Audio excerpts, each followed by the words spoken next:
There's been extensive review of these chemicals by the FDA, OSHA, and the NIH. HGI contacted them, and they provided official statements. The FDA does not regulate these devices as a category because they are imitating a natural process.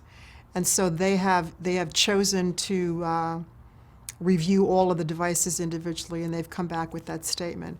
We did get a statement from the NIH that they researched at our request all of the databases, including OSHA, NIH, FDA, and all their NIOSH and other resources, and they've come back and they said there is no evidence or data to support the fact that hydroxyls are anything but safe for plants, animals, and humans, and they see no difference between natural hydroxyls and those generated by UV optics because the process is identical.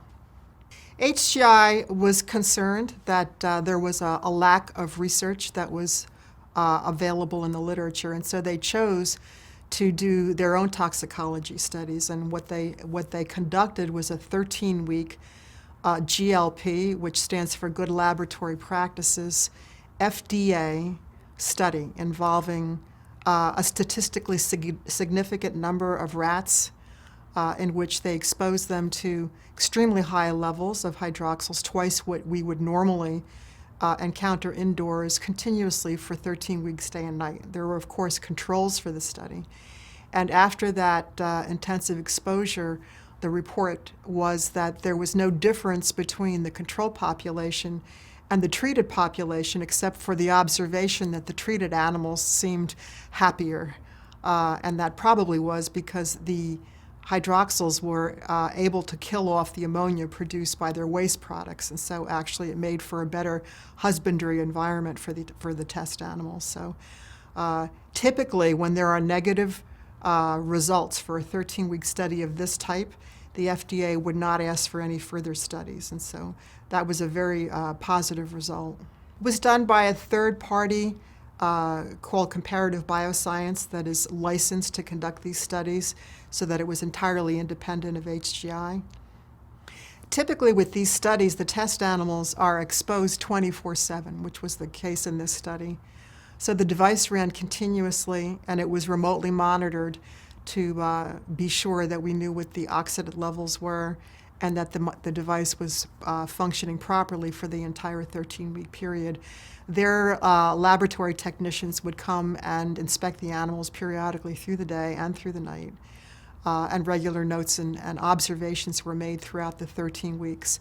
The animals were sacrificed, and they were studied histologically and at a cellular level as well, so it wasn't just a gross observations or growth pathology.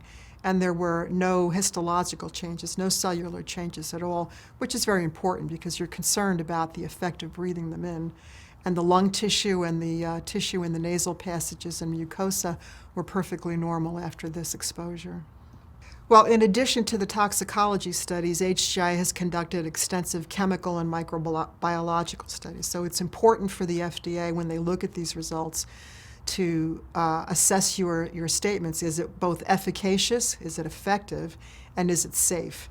So the toxicology study addressed the safety issues, but concurrent chemical studies that were conducted independently with a major research institute called the Lovelace Respiratory Research Institute were able to confirm that the effects of the hydroxyls chemically were very effective. And so they studied the decomposition of controlled amounts of volatile organics that are well documented in the literature. And after a careful study of the kinetics in the test with the literature data, we could conclude unambiguously that it was the hydroxyls that were the reactive species and that they were being produced at the kinds of concentrations and rates that were commensurate with those found in nature. So we had both the chemistry side, we can make it, it's effective, and the toxicology side, it's harmless to people, animals, and plants. It all is a function of scaling the optics. If you think of these optics as having the capacity to generate a certain concentration, if I have 2 of them, or if I have 20 or 40, then I can scale up from a single room device to a large unit with as many as 48 of these very powerful optics that can handle very large commercial spaces, 30, 40, 50,000 square feet of space that can be anywhere from 8 to 20 feet tall. It's a question of just having the fan capacity and the optics. So there are units from every part of that spectrum.